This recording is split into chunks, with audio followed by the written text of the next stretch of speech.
ओम शांति। नमस्कार।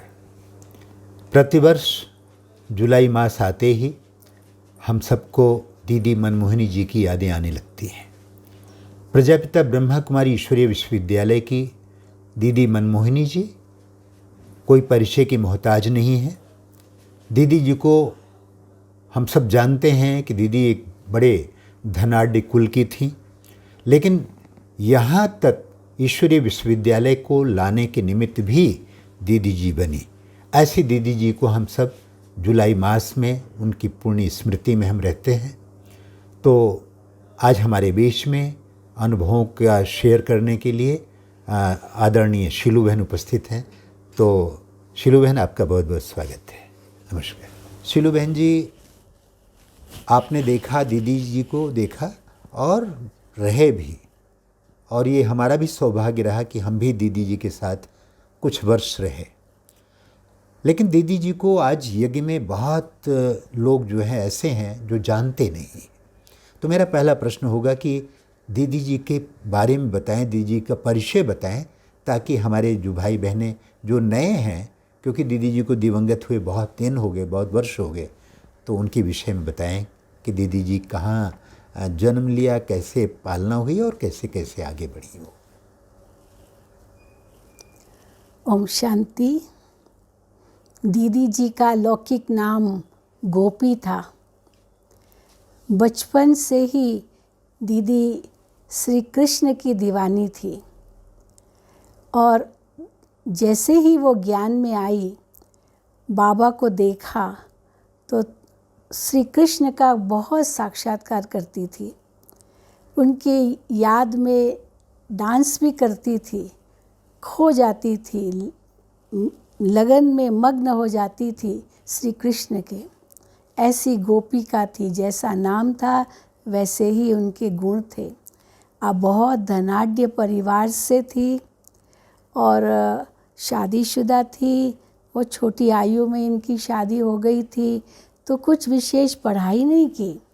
लेकिन जैसे ही उनको ज्ञान मिला तो अपना जीवन इसमें समर्पित किया, और उनकी लौकिक छोटी बहन और उनकी माताजी, ये तीनों ही बाबा के पास समर्पित हो गए जब यज्ञ की शुरुआत हुई।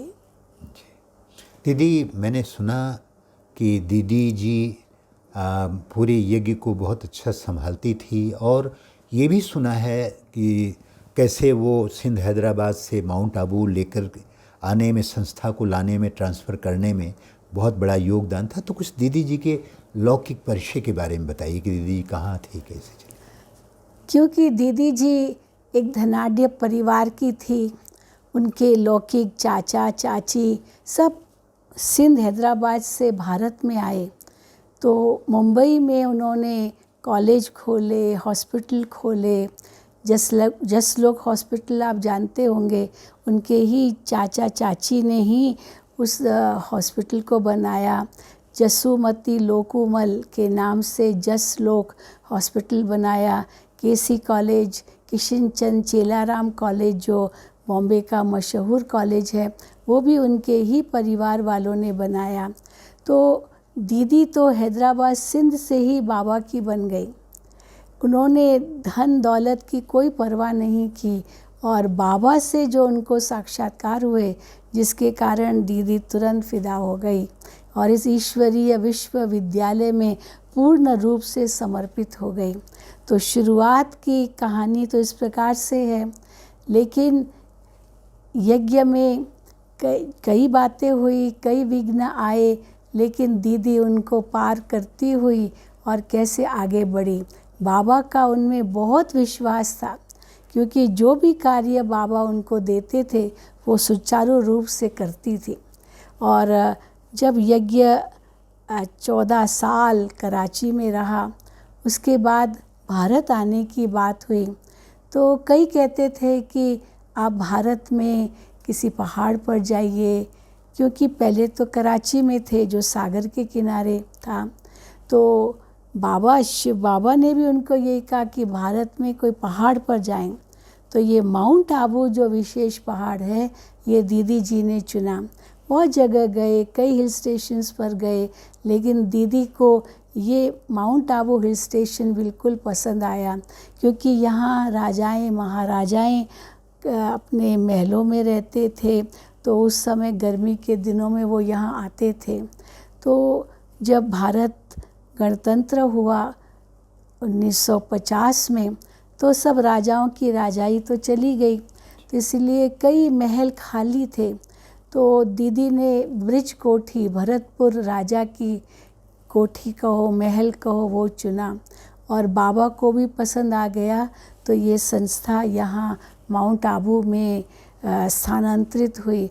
तो ये दीदी ने ही ये स्थान चुना था माउंट आबू का, इसलिए दीदी जो कुछ भी पसंद करती थी, बाबा बिल्कुल निश्चय से उसको स्वीकार करते थे, तभी माउंट आबू आना हुआ। शीलू बहन, मैं हमने सुना है कि यहाँ पर स्वामी गंगेश्वरानंद जी थे, उनके द्वारा भी कुछ ऐसे संकेत मिला कि आप लोग यहाँ आए, ऐसा कुछ है?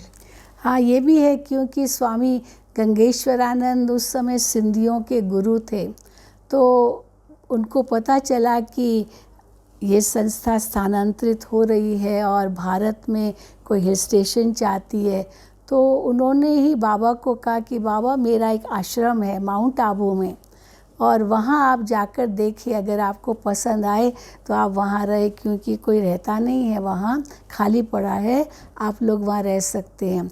तो दीदी जी जब यहाँ माउंट आबू आई थी, तो दीदी ने वो देखा गंगेश्वरानंद स्वामी का आश्रम, परंतु वो बहुत छोटा है, अभी तो खंडर हो गया है, वहीं ऐसा ही पड़ा है, परंतु वो छोटा था और 350 भाई बहनों के रहने के हिसाब से छोटा था, वहाँ केवल 50 लोग ही रह सकते हैं। तब फिर दीदी ने ये भरतपुर राजा का जो महल है वो पसंद किया, क्योंकि उसमें आराम से भाई बहनें रह सकते थे। और फिर दीदी की लौकिक में भाभी थी, उन्होंने ही विशेष निमंत्रण दिया कि आप आएँ और हम आपका पूरा खर्चा उठाएंगे और आप यहाँ आकर के अपना आश्रम बनाइए। इसलिए दीदी जी ने यहाँ आकर के इस स्थान को पसंद किया।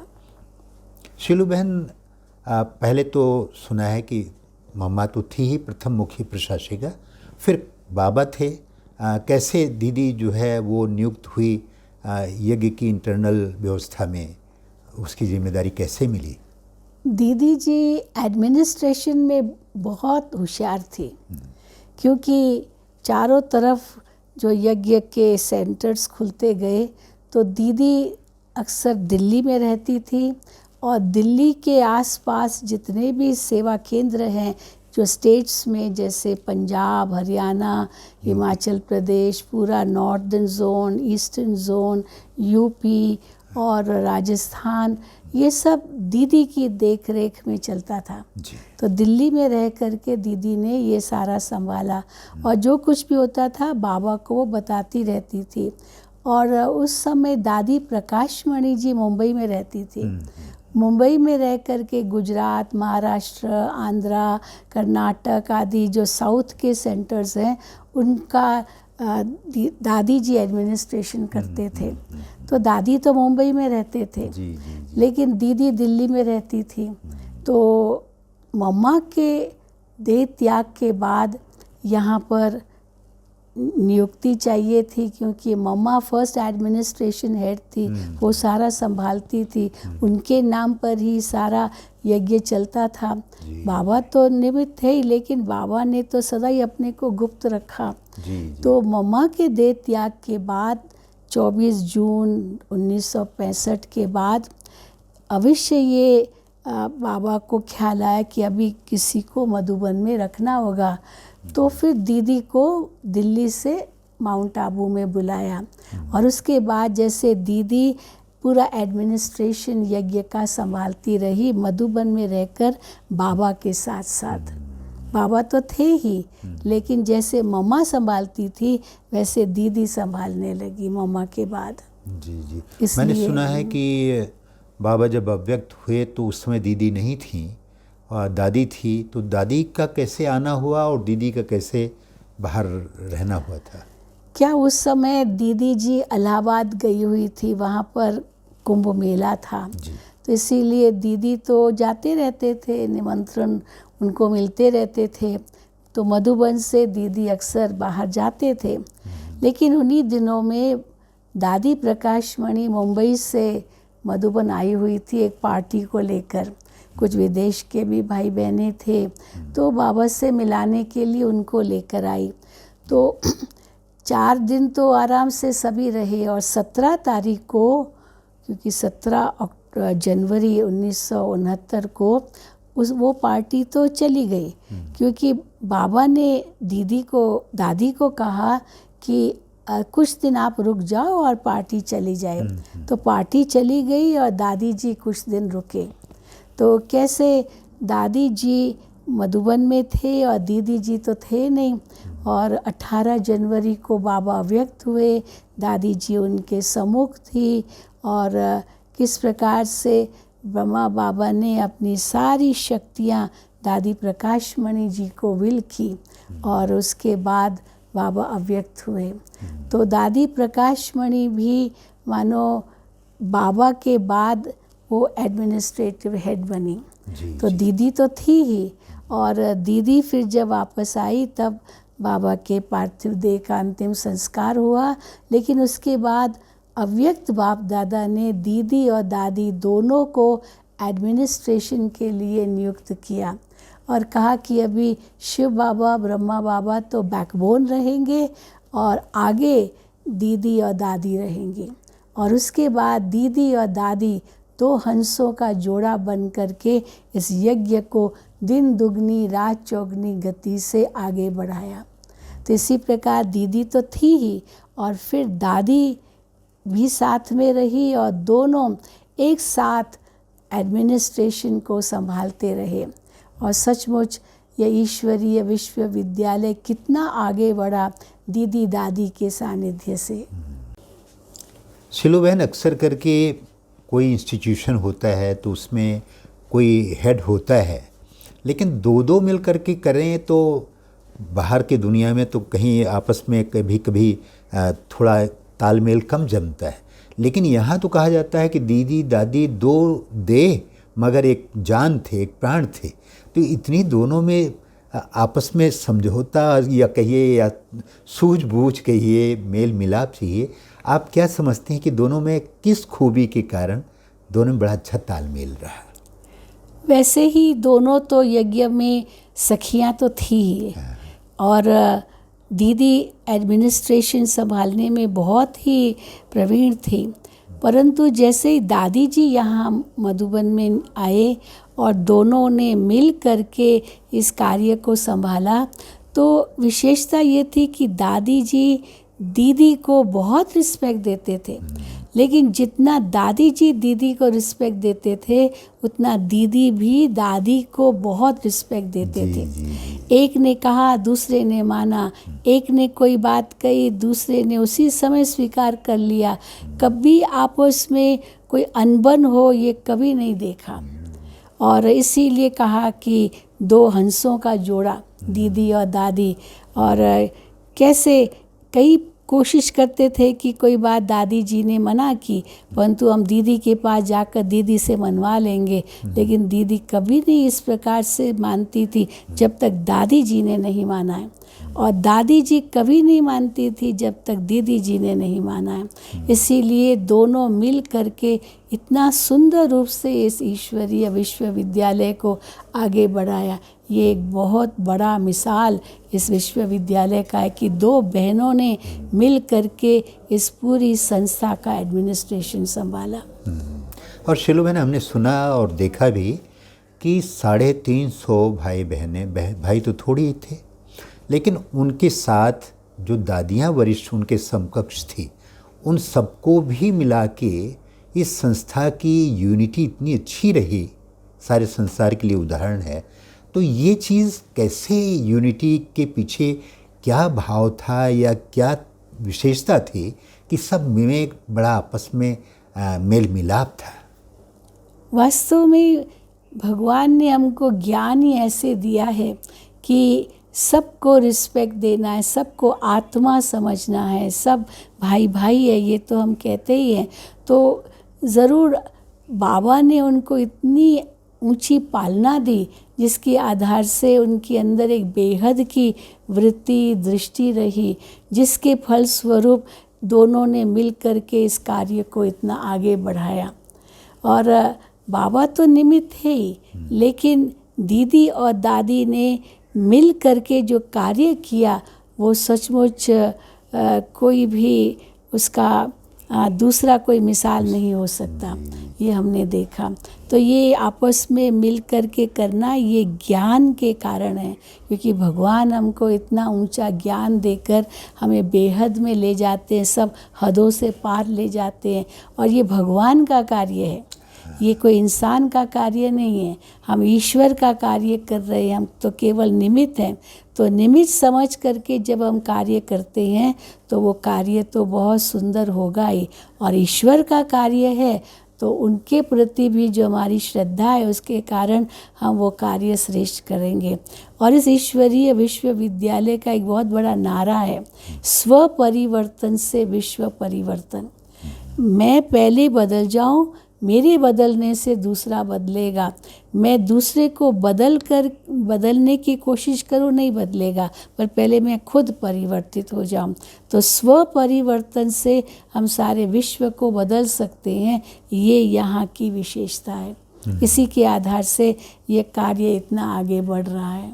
और शीलू बहन, मैंने आपके द्वारा सुना, आज तक भी मुझे बहुत याद है कि आप बताते हैं कि इनमें आपस में तालमेल का एक सबसे बड़ा जो रहस्य है कि इन्होंने कभी अपने आप को हेड समझा ही नहीं। ना हेड समझा, ना हेडेक रहा, ना कोई बॉस रहा, ना कोई बांस रही, और ना कोई गुरु रहा, ना कोई गुरुडम रहा। तो ऐसा है ना कुछ।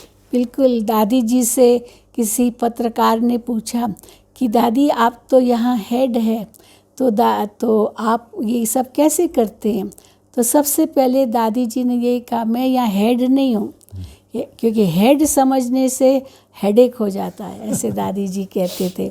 हेड नहीं हूँ मैं, तो बस सिर्फ निमित्त हूँ। कार्य भगवान का है, वही कर रहा है, वही करा रहा है। चलो किसी को भी निमित्त बना देंगे तो हमें निमित्त बनाया। इसीलिए मैं हेड तो अपने आप को कभी नहीं समझती हूँ, क्योंकि हम बहनें भी जाती थी, दादी जी के साथ साथ बैठती थी। दादी जी कुछ भी कहते थे तो हम साथ में सुनते थे, ऐसे नहीं कि हम चले जाते थे। लेकिन दादी जी ने कभी भी किसी को ऐसे नहीं समझा ये तो बहुत छोटी है, ये क्यों है यहाँ ऐसे, लेकिन उतना ही रिस्पेक्ट दादी जी ने हम लोगों को भी दिया। तो कभी भी अपने आप को हेड नहीं समझा, हमेशा नम्रचित रह करके भगवान का कार्य है इस अनुसार सेवा की। और ये दीदी ने भी समझा कि मैं तो हेड। हाँ, दीदी ने भी समझा, तो दोनों ने मिल करके ऐसे समझा। इसीलिए हम लोग इतना नज़दीक आ गए दीदी दादी के कि हम लोगों में भी वो इतना ही जैसे हिम्मत भरी, शक्ति भरी। क्योंकि मुझे याद है मैं जब विदेश से यहाँ आई थी तो दादी और दीदी दोनों यहाँ पर एडमिनिस्ट्रेशन करते थे। तो मैं जब देखती थी दोनों को बहुत अच्छा लगता था, कितना एक दो के प्रति रिस्पेक्ट रिगार्ड है।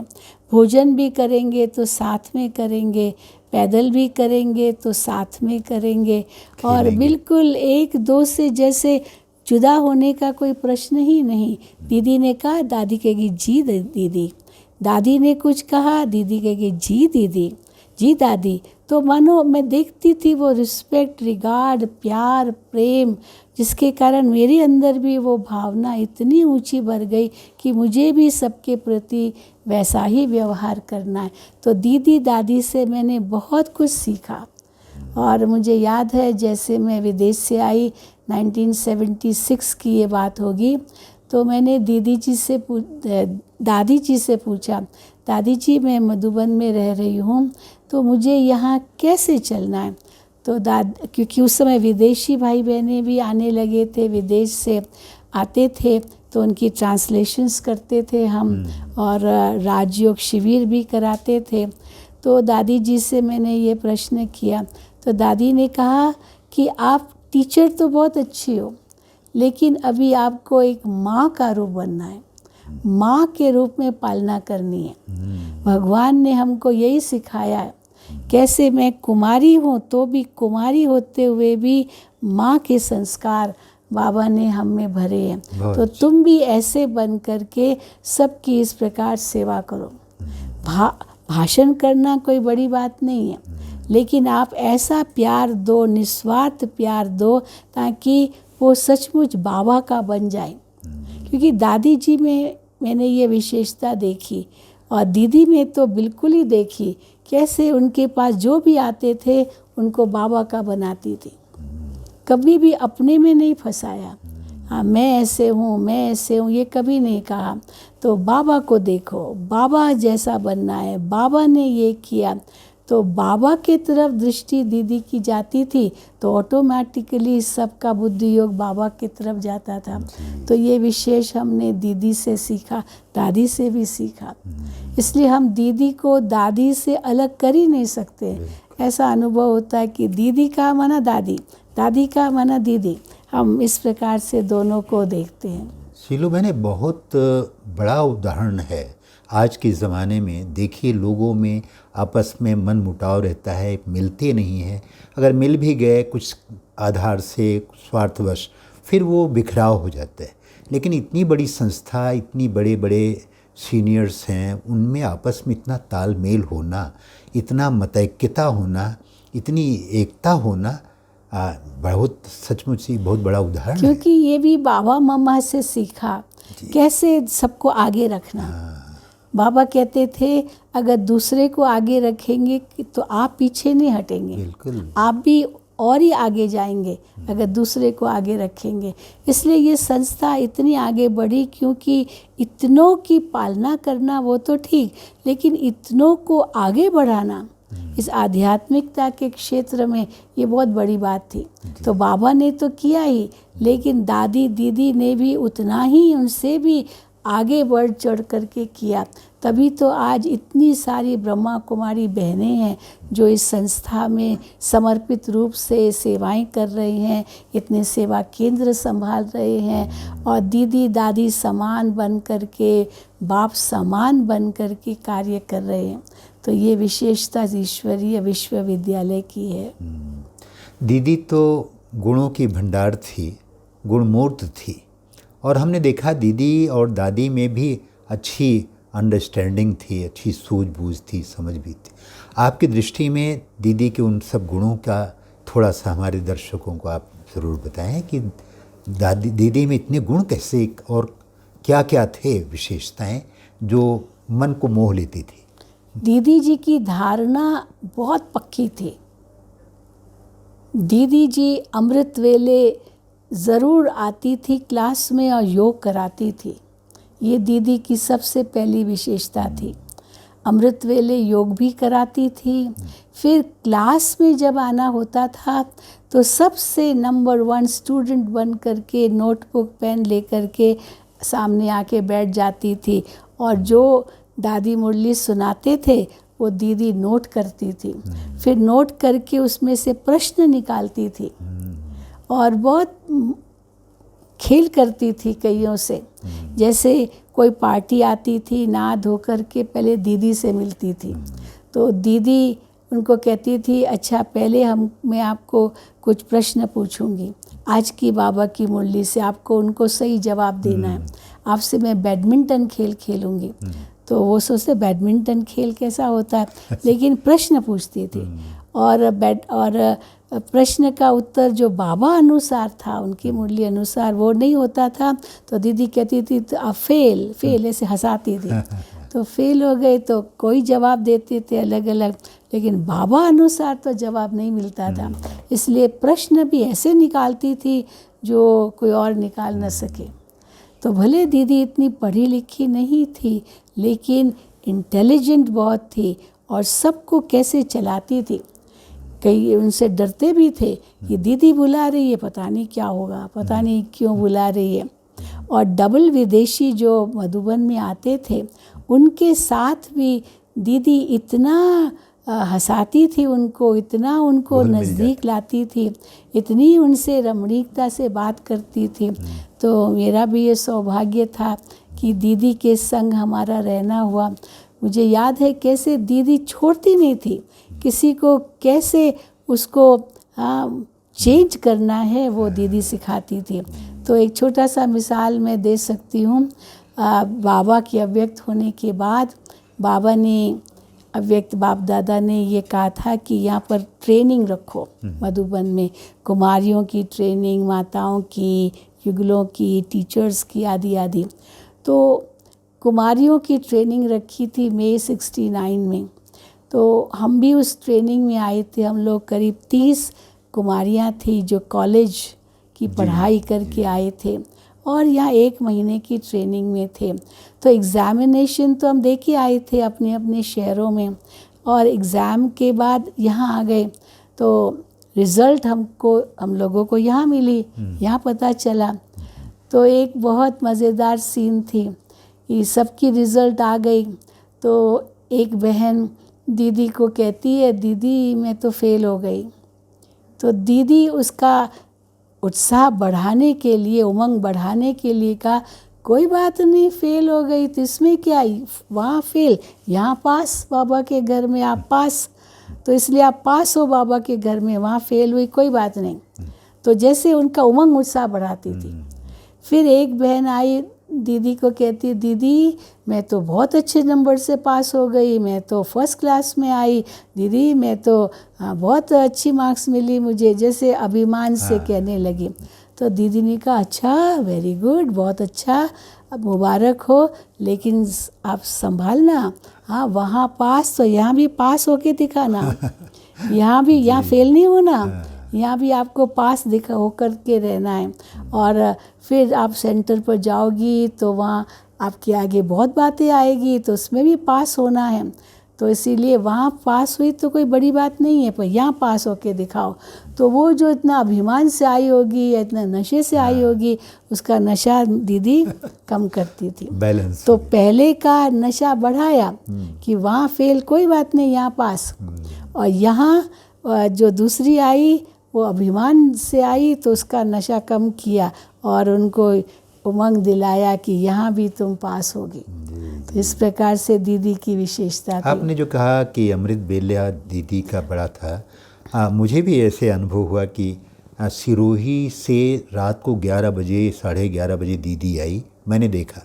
और सवेरे मैंने योग में देखा कि दीदी योग करा रही, तब से हमको ये प्रेरणा मिली। तो दीदी का अमृत बेले का योग, लिखना पढ़ना बड़ा अच्छा था। इसके अलावा भी दीदी के अंदर बहुत से ढेर सारे गुण थे। बहुत सारी एडमिनिस्ट्रेटिव क्वालिटीज़ दीदी के अंदर बहुत थी। समझो कहीं भी कुछ मनमुटाव हुआ किसी का, तो दीदी कैसे दोनों को बुलाती थी, एक दोनों से पूछती थी क्या हुआ। ऐसे नहीं एक तरफा किसी का सुन लिया और वही मान लिया। दीदी बिल्कुल न्यायकारी थी, दोनों को बुलाती थी, दोनों का सुनती थी और उस अनुसार जो निर्णय करना होता था वो दीदी करती थी। तो इनके अंदर में जो जजमेंट पावर थी वो भी ज़बरदस्त थी। मैंने सुना है कि आंतरिक व्यवस्था में जैसे हेडक्वार्टर के, उसमें दीदी को से संकोच भी लोगों को होता था, दीदी से थोड़ा थोड़ा डर भी लगता, जबकि दीदी डांटती तो नहीं थी। तो क्यों ऐसा होता था दीदी? संकोच इसलिए होता था क्योंकि दीदी चाहती थी कि ये सब बाबा की मर्यादाओं को पालन करे। तो इसीलिए जब भी कोई अगर मर्यादाओं के विरुद्ध होता था तो दीदी बहुत स्ट्रिक्ट हो जाती थी। दीदी उनको आंख भी दिखाती थी, देखो धर्मराज की सज़ाओं से आपको बचना है तो बहुत सावधान रहना पड़ेगा। धर्मराज की भी याद दिलाती थी। मानो सदा दीदी एडमिनिस्ट्रेशन में तो अच्छी रही, लेकिन नियम मर्यादाएं वो भी दीदी में नंबर 1 थी। इसलिए जो लोग दीदी से डरते थे वो डरते थे जिन्होंने कुछ ऐसे आज्ञा का उल्लंघन किया। बाकी तो सबसे सखी रूप में मिलती थी। परंतु हाँ, दीदी के अंतिम दिनों में हमने देखा दीदी बहुत उपराम होती गई, बहुत उपराम होती गई। कोई भी उनके आगे समस्या लेकर के आता था तो दीदी कहती थी अभी छोड़ो, अब घर चलना है, अब घर चलना है, अब घर जाना है, बाबा आए हैं हम सबको घर ले जाने के लिए, छोड़ो छोड़ो छोड़ो तो छूटो। तो सचमुच हमने देखा अब घर चलना है, छोड़ो तो छूटो, ये दीदी के मुख से शब्द ज़रूर निकलते थे। और जैसे ये शब्द थे अब घर चलना है, तो इसी के आधार पर ये बहुत सुंदर गीत बनाया गया। जब भी कोई शरीर छोड़ता है तो वो गीत बजाते, अब घर चलना है। तो दीदी के ये शब्द सबको याद आते हैं। जब जब दीदी को याद करते हैं तो ये दीदी के महावाक्य याद आते, अब घर चलना है। तो बेहद का वैराग्य क्या होता है वो भी हमने दीदी से देखा। कहाँ बिल्कुल एडमिनिस्ट्रेशन में नंबर 1 और कहाँ एकदम न्यारी होती गई। ये दीदी का गुण हमने देखा। जी जी जी। यूँ तो दीदी में बहुत विशेषताएं थी, बहुत गुण थे। हम लोग रोज़ाना सुनते भी हैं महावाक्यों में कि दीदी की विशेषताएं ये थी।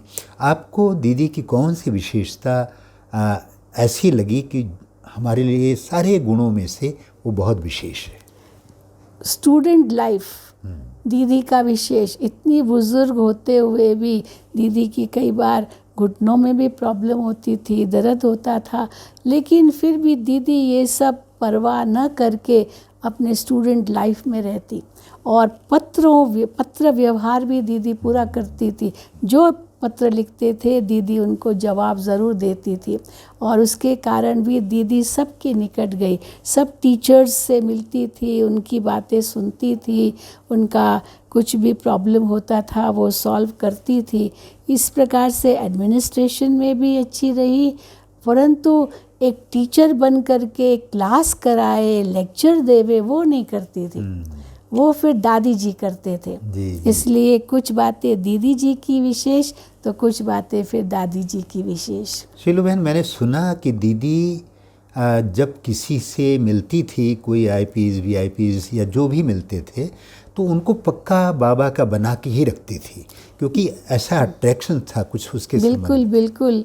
मुझे याद आता है हमारे एक लालचंद वत्स वकील थे दिल्ली में, तो अभी उन्होंने कोर्स ही किया था और दीदी से उनको मिलाया, दिल्ली गई थी दीदी। तो लालचंद भाई को दीदी ने इतना पक्का कराया कि कभी भी आपको मुरली मिस नहीं करनी है। और सचमुच इतना रिस्पेक्ट था उसको दीदी के लिए, क्योंकि दीदी ने कहा कि कभी भी आपको मुरली मिस नहीं करनी है। तो उसके अंदर ये इतना पक्का हो गया कि मुझे एक दिन भी मुरली मिस नहीं करनी है। एक दिन की बात है कि उनके घर में किसी की डेथ हुई थी, लेकिन उसको याद आया कि अरे आज मैंने मुरली नहीं सुनी है। तो वो कार्य चल रहा था उनका, लेकिन खास मुरली सुनने के लिए सेंटर पर आया, क्योंकि मुरली मिस नहीं करनी है। हमने सुना था लालचंद जी ने बताया कि इतने दिन हो गए, इतने घंटे हो गए, इतना हो गया। हाँ, वो फिर उनकी विशेषता थी। वो ये साल नहीं गिनती करते थे, मैं 5 साल से ज्ञान में हूँ, मैं 10 साल से ज्ञान में हूँ, लेकिन मैं कितने दिनों से ज्ञान में हूँ वो गिनती करते थे। इतने 1000 दिन से मैं ज्ञान में हूँ। तो एक बार की बात है कि वो बहुत व्यस्त था और सेंटर पर नहीं जा सका। रात के 10-11 बज गए, तो उसने कहा आज मैं सेंटर पर नहीं गया। तो वो रास्ता सेंटर का आया और रात का पहरा एक भाई दे रहा था। सब तो सो गए थे, लेकिन वो पहरे वाले से, जो अपना बीके भाई था, उसी से पूछा आज बाबा की मुरली क्या थी, और उनसे मुरली की पॉइंट्स सुन करके फिर घर गया। मानो इतना उसको अटेंशन था बाबा की मुरली पर। लेकिन किसने उनको ऐसा प्रेरणा दी? बड़ी दीदी ने। तो इस प्रकार सबको दीदी ऐसी शिक्षा देती थी ताकि वो बाबा का बन जाए। और विदेशियों की तो कमाल ही हम गाएंगे, कैसे दीदी विदेशियों को इतना स्नेह देती थी। बिल्कुल माँ का रूप थी दीदी उनके लिए, और एक एक से पूछती थी, एक एक से बात करती थी, और वो भी दीदी के इतने निकट आ गए थे। जो पुराने विदेशी भाई बहने हैं वो दीदी को बहुत याद करते हैं। हमने सुना कि दीदी कहते थे दीदी के बारे में कि दीदी भाषण नहीं करती थी, लेकिन भाषण देती थी। तो दीदी की ये विशेषता आज की जो पीढ़ी है, हमारे भाई बहनें हैं, जो ब्रह्मा कुमारियाँ हैं, तो दीदी के जीवन से कौन सी ऐसी विशेषता है जो उनके लिए बड़ा उपयोगी है, उनके लिए क्या संदेश है आपका? हाँ, भाषण ज़रूर देती थी, क्योंकि दीदी उनको छोटी छोटी बातों में भी शिक्षा देती थी, परंतु भाषण के रूप में वो कभी नहीं किया, क्योंकि वो कहती थी ये दादी का काम है। परंतु दीदी अवश्य धारणा का क्लास कराती थी, कैसे हमको चलना है, कैसे बाबा की श्रीमत का पालन करना है, कैसे सच्चाई सफाई हमारे जीवन में हो, वो ज़रूर दीदी हमें कहती थी। अंत में आपको दीदी जी की किस विशेषता ने बहुत आकर्षित किया और कुछ कहा हो आपको, कुछ अंतरंग आपके जो प्रसंग हैं ऐसे कुछ बताएंगे? वैसे तो बहुत है, लेकिन दीदी जी हमको बहुत प्यार करते थे। हाँ, कहते थे कि देखो आपको तो बहुत आगे बढ़ना है, दीदी कहती थी बहुत आगे बढ़ना है, बहुत सेवा करनी है, बाबा का नाम बाला करना है, देश विदेश की सेवा करनी है। मतलब इस प्रकार से दीदी हमको कहती थी। कुछ कहीं पत्र लिखाना होता था तो दीदी हमको बुला करके पत्र लिखाती थी, क्योंकि इंग्लिश में पत्र कुछ होता था तो दीदी ही अधिकतर पढ़ती थी और जवाब देती थी, तो इसलिए मुझे दीदी बुलाती थी। तो दीदी के साथ हम एक बार 2-3 बार टूर पर भी गए थे, गुजरात के टूर पर गए थे, कहीं नॉर्थ इंडिया के टूर पर भी गए थे। तो मैं देखती थी दीदी को कि कैसे दीदी पहले कहेंगी शिलू तुम क्लास कराओ, आप क्लास कराओ, तो वो कैसे हमको आगे करती थी क्लास कराने के लिए, योग कराने के लिए और सबसे मिलने के लिए। फिर कहती थी अच्छा मैं आऊँगी। तो ये भी हमने सीखा दीदी से कैसे आगे बढ़ाना किसी को। तो साथियों सुन रहे थे अब तक दीदी मनमोहनी जी की विशेषताएं, उनके गुण, उनका जीवन वृत्त, जिस विशेषता के कारण वो हर भाई बहन के दिलों पे आज तक भी राज करती रही है। तो बहुत सुंदर सी हमारी वार्तालाप हुई, शिलू बहन ने बहुत अच्छी अच्छी चीज़ें सुनाई और अब आवश्यकता इस बात की है कि हमने जो सुना उसको अपने जीवन में धारण करें, उनकी विशेषताओं को अपने जीवन में लाएं, क्योंकि सच्ची श्रद्धांजलि हमारी इन विशेष विभूतियों के प्रति यही रहेगी। अगर हम सचमुच उनको प्यार करते हैं, उनको याद करते हैं, तो आवश्यकता इस बात की है कि उसको हम अमल में लाएं, अपने जीवन में धारण करें। बहुत सुंदर सी वार्तालाप हुई, ऐसे हम सुनते रहेंगे और आपसे मुखातिब होते रहेंगे। तब तक के लिए इजाज़त दीजिए, नमस्कार।